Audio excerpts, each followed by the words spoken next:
spoon dito and then a dressing, you put your open palm.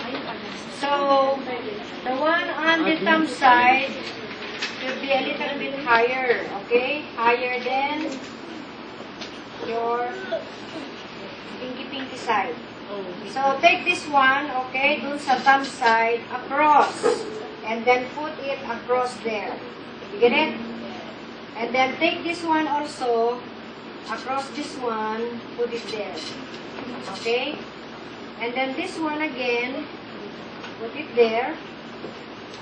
So this one also, put it here. And then, the other one. Okay. And then you have to tie it. Right over there.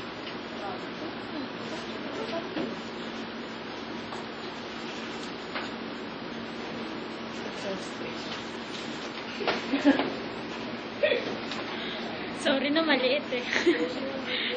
So in the open palm, be sure that there should be an X here. So may X dyan sa likod. And then here is a diagonal version of that.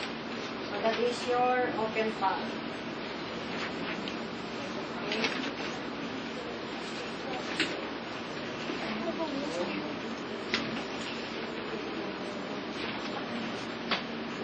So the next is the